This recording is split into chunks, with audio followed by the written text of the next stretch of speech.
If you're a trainer, then understand your client seasons so that you can understand how to read them, and you know when you have the dips in client retention and things like that. Try to get your clients to understand what their own seasons are and then work with them through that. If they're the type of person that usually caves to sweets and then quits everything, maybe you work with them in a way that moves them to a higher level of eating, move them to like maintenance level eating, try to put them in like a muscle building phase, something that complements the season that they're in, so that they don't just completely, it doesn't go to waste and they don't completely just like fall to the wayside. Because that's what happens, is if they think they have to be perfect, then they will typically try to be perfect, have one slip up, and then say like, oh, screw it till like New Year. You know what I mean? And we have to know that going in, that October, September, it starts that dip until the whole January wave of people come in that all want to lose all the weight that they gained over the fall.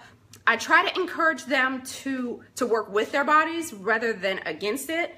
I try to get most of my clients off of the concept of dieting once like September, October-ish hits, which most people are less inclined to diet during that time anyways, so they start to think they don't need a trainer. But if you let them know, okay, so what we're going to do right now is we're going to go through a muscle building phase. We're going to, move you up to like a maintenance level calorie, and we're going to add in a few, more lift sessions. So you want to do something that works with how they naturally are. And for most people, they're naturally like a bit more toned down, and they are a bit more inclined to eat. Because a lot of times people have like dieted all summer, so your clients need the reset anyways. They need that time to kind of reset their metabolism to what maintenance is, so it's really not a good idea for them to diet straight through. Explaining to them ahead of time how they're going to feel so that they don't feel bad when they feel that way. Because it never fails to me, like 2 to 3 weeks into September, all of my clients starts, emailing me, and they're like, oh, I just feel so bad and I haven't been able to get to this and I'm just so busy and we're back to work now and the kids are back in school, and and they feel so bad. And once I let them off of the hook and let them know like, I don't expect perfection from you. This is what everybody goes through at that time. When people start realizing that it's not just them,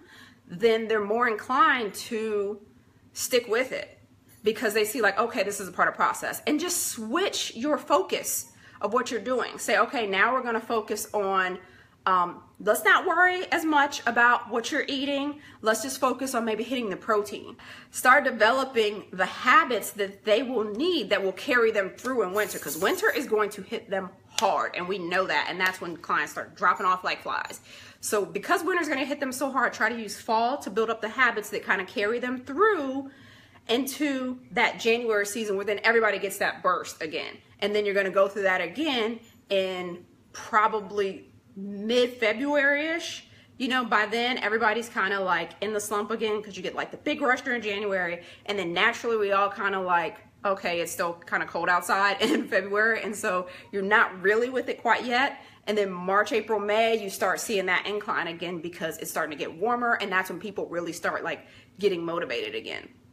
So the keys to keeping people motivated during the other times is just explaining to them ahead of time what's going to happen. If they know what to expect and they don't think there's something wrong with them. So many times you feel like you're failing because you go through that. But if you know it ahead of time, and if you realize, okay, every single year I feel like this. Every single year, this is what causes me to fall off. Every single year, I don't like going, I only like going to the gym in summer. Understand the ages of their kids. Understand how motivated they are to be in the gym, and maybe switch it and have them do things at home. Just have them start doing some preventative maintenance, like late summer. Let them know, okay, fall is coming. This is typically what we go through. So maybe we should look at getting some dumbbells that you can have at home, or some things that we can do there, or here's some DVD recommendations that you can do at home. Stuff like that will help keep them motivated so that they can still stick with it even when they're not with you, or let them know like, okay, so when the kids are in soccer practice, maybe you can walk around the field and stuff like that, because they may not think that stuff is okay because it's not a formal workout with you. But if you let them know, okay, maybe in fall, maybe we switch to weekend warrior status, And I'm cool with if you can only get in, you know, one day during the week and then both days on the weekend, because they really may be slammed busy during the week. But they need to know that if they were used to during the summer kind of taking the weekends off, then they may have to switch that and just work out on the days that they actually can during the school year or whatever it is.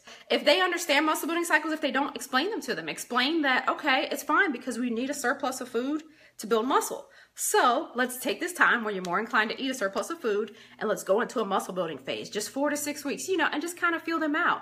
And then maybe after that, they'll kind of be motivated to get back on the cut wagon again. And you do that for a little while. And then you go through another muscle building phase. So just work with them throughout the holidays, understand for yourself so that you don't freak out when clients start to fall off, or when your clients that were like your best clients seem like they are like unmotivated. Just know that it's natural. So then if you aren't surprised and like, oh, what are you doing? And like fussing at them, then they know that they haven't disappointed you and they're not so hard on themselves that they just quit altogether.